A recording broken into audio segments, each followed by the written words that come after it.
Dear student, मैं doctor Subhash Pahadiya, associate professor zoology, Rajesh Pilot government college Lalsot. आज हम पेलमनियस के रिप्रोडक्टिव सिस्टम के बारे में बात करेंगे। पेलमनियस का रिप्रोडक्टिव सिस्टम, इसमें सेक्स जो होते हैं सेपरेट होते हैं। मेल और फीमेल दोनों जंतु के अंदर जो मेल और फीमेल रिप्रोडक्टिव ऑर्गन्स जो होते हैं वो अलग अलग जंतुओं के अंदर ही होते हैं। सेक्सुअल डायमॉर्फिज्म इनमें क्लियर कट जो है स्पष्ट नहीं होती है। मेल और फीमेल में जो डिफरेंस हम देखते हैं वो एकदम स्पष्ट प्रतीत नहीं होता। लगभग समान से ही प्रकार के जो है जंतु होते हैं। मेल और फीमेल में जो मेजर डिफरेंस हम बात करें तो जो फीमेल होती है वो मेल की अपेक्षा थोड़ी सी बड़ी होती है, और जो फीमेल का एब्डोमन होता है वो मेल के एब्डोमन की तुलना में थोड़ा चौड़ा होता है। फीमेल में जो पेडिपेल्प्स हैं वो मेल की तुलना में छोटे होते हैं। फीमेल का जो एब्डोमन वाला पार्ट है वो बड़ा होता है, छोटे पेडिपेल्प होते हैं, और पीछे का जो टेल रीजन है वो थोड़ा कर्व्ड होता है।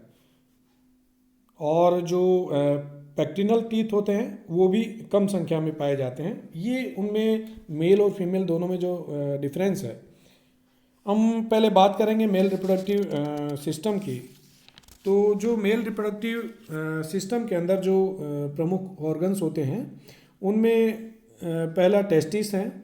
ये जो वन पेयर टेस्टिस होते हैं, one pair vasa deferentia, genital chamber, paraxial organ, common genital chamber और असेसरी ग्लैंड्स, ये इनके अंदर मेल रिप्रोडक्टिव सिस्टम के अंदर पाए जाते हैं।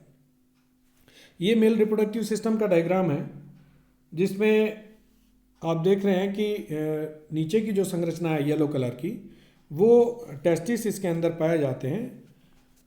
तो ये एक जोड़ी संरचना इसके अंदर मैस लाइक स्ट्रक्चर टेस्टिस का होता है। टेस्टिस के ऊपर जो नली निकलती है वो वासा डिफरेंस कहलाती है, जिसको हम शुक्रवाहिका कहते हैं। ये शुक्रवाहिका ट्यूबुल निकल कर और सेमिनल वेसाइकल में जाती है। सेमिनल वेसाइकल के द्वारा एसेसरी ग्लैंड से होती हुई जेनाइटल चैम्बर के अंदर जाती है। ऊपर की तरफ जो आप देख रहे हैं जेनाइटल चैम्बर इसके अंदर है, और जेनाइटल चैम्बर के आगे एक कॉमन जेनाइटल चैम्बर होता है जिसके द्वारा ये बाहर की तरफ खुलते हैं। यहाँ हम देखें तो इसमें एसेसरी ग्लैंड्स भी इसके अंदर पाई जाती है, जो जिसको हम कहेंगे कि जो डोर्सल एनेक्स ग्लैंड है ये, और दूसरा वेंट्रल एनेक्स ग्लैंड है, ओवल ग्लैंड्स हैं और सिलिंड्रिकल ग्लैंड्स, ये इसमें एसेसरी ग्लैंड पाई जाती। तो ये जो स्कॉर्पियन या इसको हम जो पेलमनियस कहते हैं उसका एक मेल रिप्रोडक्टिव सिस्टम का डायग्राम है। इसमें टेस्टिस के बीच में जो देख रहे हैं आप क्रॉस ब्रांचेज जो है ट्रांसजर कनेक्टिव के द्वारा आपस में जुड़ी हुई है।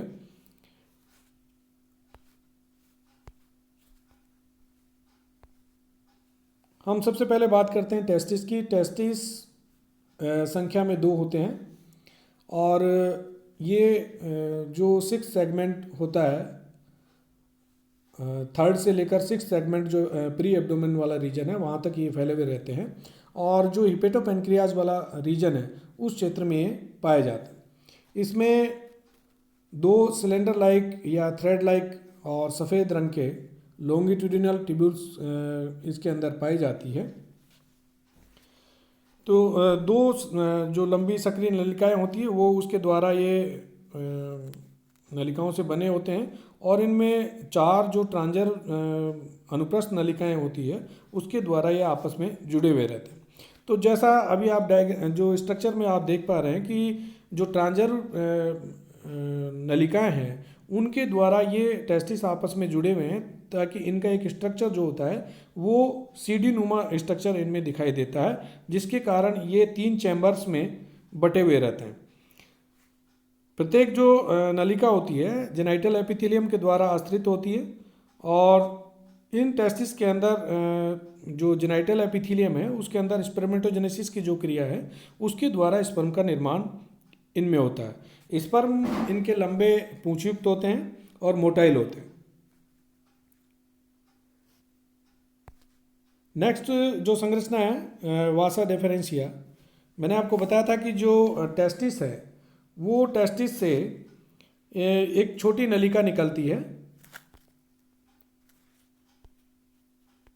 ये छोटी एक नलिका निकल रही है जिसको हम कहते हैं वासा डिफरेंशिया।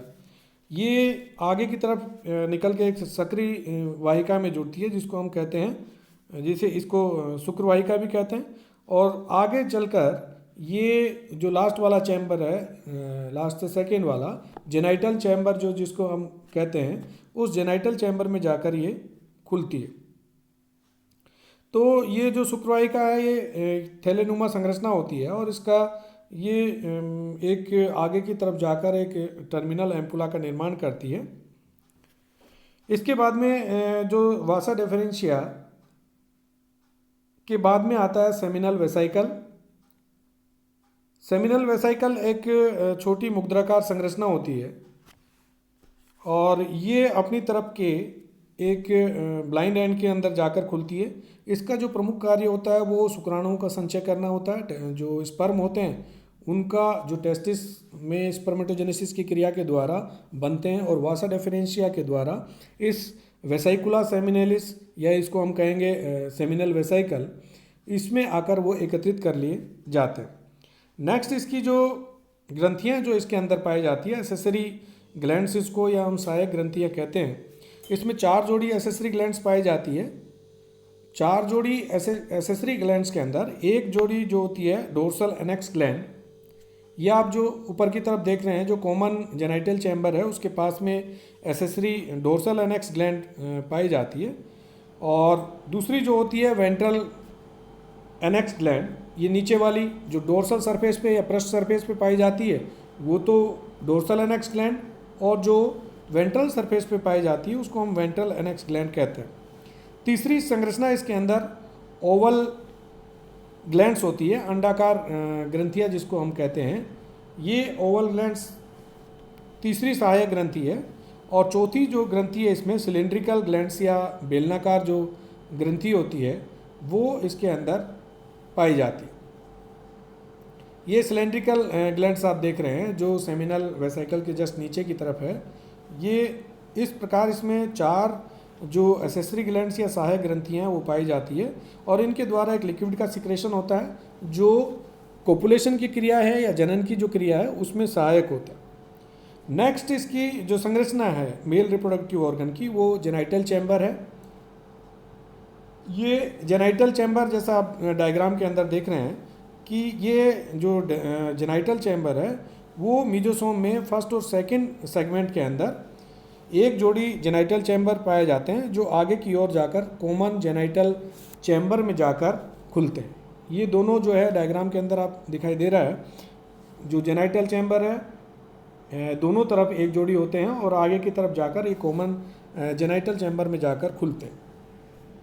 नेक्स्ट जो संरचना है इसकी वो है पैराएक्सियल ऑर्गन, या इसको हम कहेंगे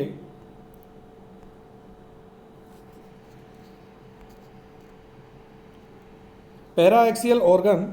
ये जो संरचना है जो जेनाइटल चैम्बर है उसके पीछे की तरफ जो है पाई जाती है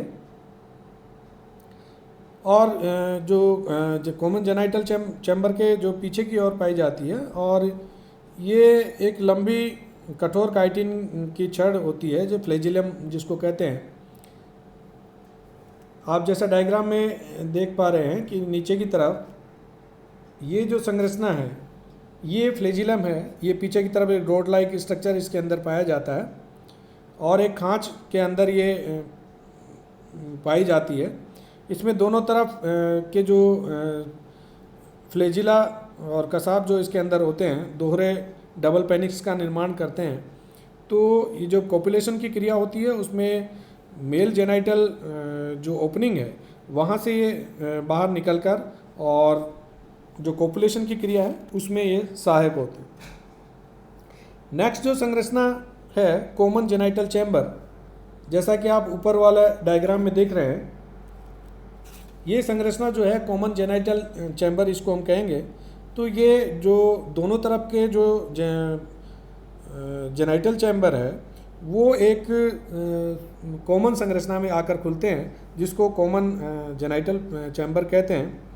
और ये जो कॉमन जेनाइटल चैम्बर है वो नर जनन छिद्र के द्वारा बाहर की तरफ खुलते हैं। तो ये जो कॉमन जेनाइटल चैम्बर जो होता है वो प्री एब्डोमिनल वाले पार्ट में फर्स्ट सेगमेंट के जो स्टर्नम होता है उसका जो जेनाइटल चैम्बर होता है उसके नीचे ये छिद्र उपस्थित होता है। तो ये मेल रिप्रोडक्टिव ऑर्गन जो है मेल रिप्रोडक्टिव सिस्टम के अंदर जो ऑर्गन होते हैं उसका हमने इसमें डिस्कस किया है। अब जो नेक्स्ट डिस्कस कर रहे हैं हम वो है female reproductive organs. Female reproductive organ के अंदर हम प्रमुख रूप से इसमें जो फीमेल रिप्रोडक्टिव सिस्टम है उसके अंदर जो प्रमुख संरचनाएं जो होती है वो ओवरी होती है प्रमुख रूप से, अंडाशय, ओविडक्ट या अंडवाहिनी और कॉमन जेनाइटल चैम्बर। ये तीन प्रमुख संरचनाएं इसके अंदर पाई जाती है। आप डायग्राम के अंदर देख रहे हैं कि इसमें कॉमन जेनाइटल चैम्बर ऊपर की ओर पाया जाता है, वहाँ से ओविडक्ट निकलती है, दोनों तरफ का जो चैम्बर है उसके ओविडक्ट निकल कर आती है और नीचे की तरफ जो है इसमें फिर लेटरल ओवियोल्स और मीडियन ओवियोल्स इसके अंदर पाए जाते हैं। ये लेटरल वाला है, मीडियन की तरफ जो होता है वो मीडियन ओवरियोल कहलाता है। इसमें जो अपेंडिक्स है ये प्रमुख संरचना इसके अंदर अपेंडिक्स, फिर इसमें बॉडी ऑफ अपेंडिक्स और हेड ऑफ अपेंडिक्स। अपेंडिक्स की जो संरचना है ये बॉडी ऑफ अपेंडिक्स और हेड ऑफ अपेंडिक्स ये इनसे मिलकर बनी होती है। अंदर की तरफ इसके जो ओवरी दिखाई दे रहे हैं आपको, फोलिकल्स दिखाई दे रही हैं, ये फोलिकल्स के अंदर जो एम्ब्रियोज होते हैं वो एम्ब्रियो इनके अंदर भरे हुए रहते हैं। क्योंकि ये शिशु प्रजक होता है तो जो अंडे बनते हैं जब, तो इन जो फॉलिकल्स होती हैं इन फॉलिकल्स में एकत्रित कर लिए जाते हैं, वही उनका डेवलपमेंट होता है और उसके बाद में फिर उसको बाहर निकाल दिया जाता है। ये क्रॉस ब्रांचेज हैं इसके अंदर, ये यूट्रस है। तो ये फीमेल रिप्रोडक्टिव सिस्टम का जो पार्ट है उसमें प्रमुख संरचनाएं ओवरी, ओविडक्ट और कॉमन जेनाइटल चैम्बर, ये प्रमुख संरचनाएं इसके अंदर पाई जाती है। अब हम बात करते हैं सबसे पहले ओवरी की। ओवरी के अंदर जो है जो फीमेल होती है वो थर्ड सेगमेंट से लेकर सिक्स सेगमेंट तक जो प्री एब्डोमिनल वाला पार्ट है वहाँ पे हिपेटोपेनक्रियाज के नीचे एक सिंगल ओवरी जो है इसके अंदर पाई जाती है। जो मादा बिच्छू है उसके अंदर थर्ड से लेकर सिक्स सेगमेंट जहाँ पर रिप्रोडक्टिव सिस्टम पाया जाता है। और कौन सा रीजन है इसमें, हिपेटोपेनक्रियाज वाला रीजन है, या हम उसको प्री एब्डोमिनल वाला रीजन हम कहेंगे, जहाँ पे हिपेटोपेनक्रियाज या जो ऊपर वाला सिपेलोथोरैक्स वाला जो रीजन है उसको कवर किए रहता है। तो वहाँ पे ये एक सिंगल ओवरी जो है इसके अंदर पाई जाती है। ओवरी की जो संरचना होती है वो इसमें तीन जो है लॉन्गिट्यूडिनल होलो ट्यूबुल्स पाई जाती है, जिसमें से एक तो मीडियन होती है और दो लेटरल होती है। जैसा मैंने अभी आपको डायग्राम के अंदर बताया था कि एक मीडियन और दो लेटरल इसमें जो है ट्यूबुल्स पाई जाती है। मैं आपको वापस जो है डायग्राम के द्वारा बता रहा हूँ कि ये तो मीडियन है और दो लेटरल इसके अंदर, ये जो संरचना है ये दो लेटरल इसके अंदर ओवरियोल्स पाई जाती है। नेक्स्ट जो ओवरी के अंदर प्रमुख संरचना जो होती है ये एक जो मिडिल रीजन है या मध्य रेखा उसके अंदर ये ओवरियोल्स पाए जाते हैं। मीडियन ओवरियल होता है जो सबसे छोटा होता है और जो शेष दो होते हैं वो पार्श्व में स्थित होते हैं, लंबे होते हैं। तो इस प्रकार ये तीनों जो ओवरियल्स होते हैं एक ट्रांजर कनेक्टिव्स के द्वारा आपस में जुड़े हुए रहते हैं। तीनों जो ओवरियल हैं वो ट्रांजर कनेक्टिव में जो जेनाइटल एपिथेलियम होती है उससे आश्रित होते हैं और oogenesis की क्रिया के द्वारा इनमें अंडों का निर्माण होता है। नेक्स्ट इसमें जो ओविडक्ट होती है, चूँकि इसमें जो ओवरियल होते हैं वो दो जो फूली हुई संरचना, जैसा मैंने अभी आपको डायग्राम बनाया था कि जो ओवरियल होते हैं दो भागों से मिलकर बना होता है। तो एक तो इसका आधार भाग होता है और दूसरा जो भाग होता है वो सकरा होता है, तो हम उसको अपेंडिक्स कहते हैं। अपेंडिक्स का जो आगे का सिरा होता है वो तो फूला हुआ होता है, उसको हेड ऑफ अपेंडिक्स जैसा मैंने अभी आपको बताया डायग्राम के अंदर।